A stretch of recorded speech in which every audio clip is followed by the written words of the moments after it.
This is $1 billion, we think. And that $1 billion belongs to R.J. Rappaport. And he's considered the king of cash. King of fake cash. Okay, king of fake cash. My name is Rich R.J. Rappaport, and I'm the president of RJR Props. Just a few years ago... Actually, it was 9 years ago. Oh, sorry, 9 years ago. RJR Props was born. It's a full-service prop house, but its specialty is cash. Fake cash. And there's only a few people who can legally make it, and RJ is one of them. We've worked with 50 Cent, Kendrick Lamar, Lil Wayne, Fat Joe, Young Dolph. And that's just to name a few. RJ's prop money has been used in over 175 feature films, television shows, and music videos. And he devoted 3 full years to perfecting that crisp green paper we call money. Prop money. And we went down a long path in working with the Secret Service and learning all the laws to make sure that everyone that uses it, it will be legal for them and it'll look fantastic. But for those who don't follow the rules, they could wind up in big trouble. There was a rash of arrests. People were just literally jailed because they were using prop money that looked too real. And I said to myself, I'm not going to touch this unless I know I'm doing it legally. Alongside the Secret Service, RJ created 2 different styles of prop money. One that is printed on both sides and is perfect for that classic bank robbery scene. The other kind is so close to the real deal, it can only be printed on one side. Otherwise, it could end up in circulation. It's designed for the classic money shot, aka the close-up. It's a tough business. We all work hard in it, and prop money especially is not easy. Yeah, sounds like it. Thanks, RJ, for keeping fake money real.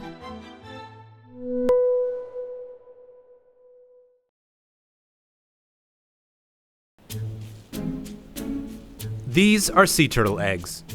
And there are 2 ways this situation can play out. There's either... or there's... So how can we make sure this doesn't end up like this? Well, take a look again. These aren't your ordinary sea turtle eggs. These eggs could one day take down an entire poaching network. The story of these eggs starts in Ann Arbor, Michigan. Hi, I'm Kim Williams-Guillen, and I am a conservation ecologist. Kim does research on a wide variety of animals, but we're here to talk about endangered and threatened sea turtles. With sea turtles in Central America, there's an issue of poaching of the nests for consumption of the eggs.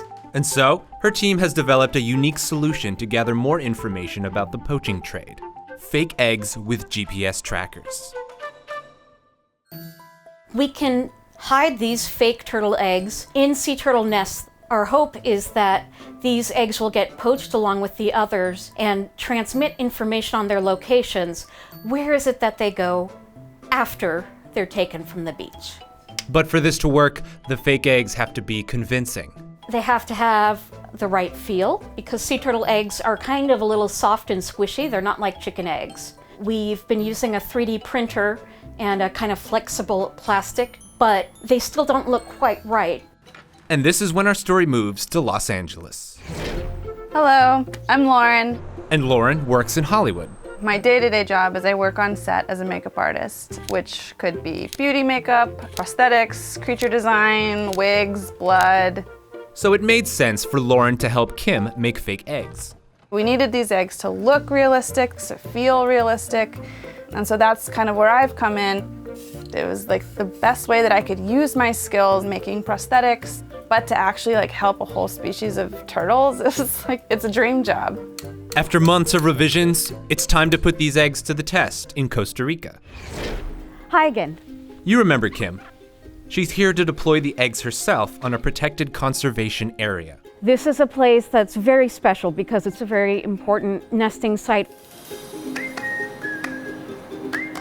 Tonight, a sea turtle will come and I can test out putting the false sea turtle eggs in the nest.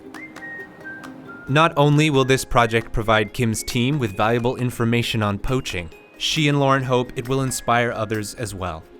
Wildlife poaching can be abstract or too depressing to even think about. Something about this project kind of captures people's attention. Here's this very simple, unique solution that I think then serves as a jumping off point for people's imaginations to learn more about this trade. All of us working on this project are just doing it in our weird little nooks and wherever we can. And it just goes to show there's so many little ways that everyone can help. You don't have to be making fake turtle eggs to make a difference. You can make a difference in your own way.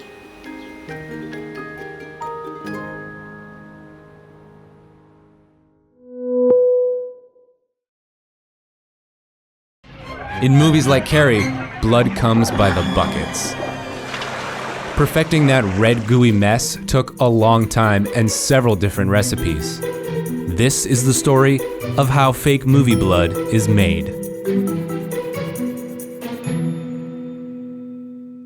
Back before film and TV, a simple red handkerchief on stage symbolized blood, but it was kind of boring. So some theaters upped the ante by boiling a bug known for its red pigment. They used the cochineal bug because it creates red dye. When black and white movies came along, pigment didn't matter, so Hollywood simplified things by using chocolate syrup. Then in the 1930s, when black and white movies turned to color, Hollywood needed a new blood trick. Enter John Tyngate, a retired pharmacist living in England. He concocted the most realistic-looking blood yet, called Kensington Gore, using a combination of mostly golden syrup, food coloring, corn flour, and water. The most famous of the blood recipes, though, comes from a man named Dick Smith. He came up with something on par with a Julia Child recipe. The catch? His recipe was poisonous. One ingredient, Kodak Photo Flow, is deadly when consumed. So people started replacing the poison with creamer and other items that won't kill you. Today, a lot of the fake blood you see on screen is computer generated. But if you want to be legit, it should be poison or bugs.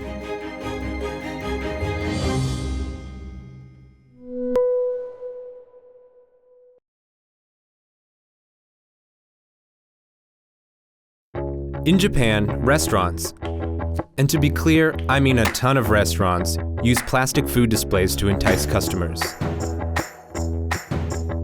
And in Gujo province, there's a small factory that's responsible for more than half of all the plastic sushi, crab, omelets, duck, ramen, beef. Oh my god, that's all plastic?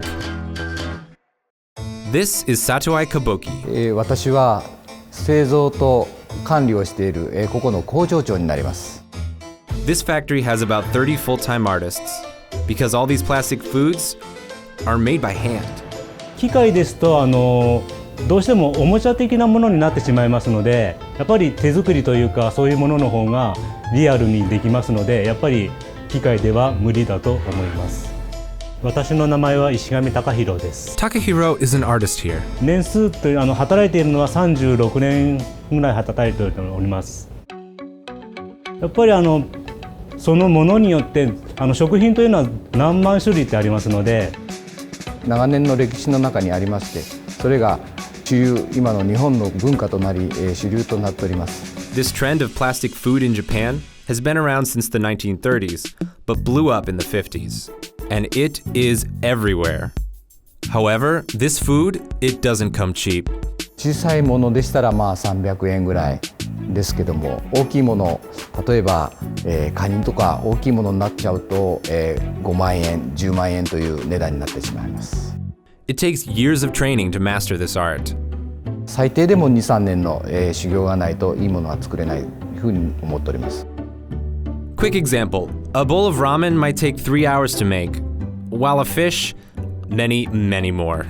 こだわりも必要になるんですけど、それの作り方というかそういうものを見ていますと、結構やっぱりどういうふうに作ったらいいのかと、そういういろいろちょっと考えますので、やっぱりそういうものの魅力ですね。いかに本物に近づけるかということで、いろいろと考えております。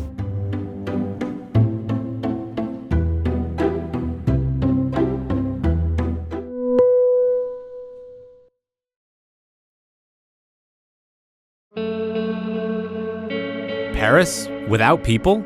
No, this isn't an apocalypse. This is Paris, in China. Tianducheng is a luxury real estate development and a Paris lookalike located in Hangzhou, China. As China became the world's fastest growing economy, real estate developments popped up all over the country, some modeled from famous Western cities. This Chinese Paris started construction in 2007, and while the city is built to hold 10,000 people, only 2,000 live there full time, making it feel more like a ghost town. The lack of people could be linked to where Tianducheng is located, surrounded by miles and miles of farmland. The Eiffel Tower replica is about 1/3 the size of the original and stands surrounded by copycat French architecture. And just like the original, it's a great backdrop for newlyweds looking for an everlasting memory. You know what they say, imitation is the sincerest form of flattery.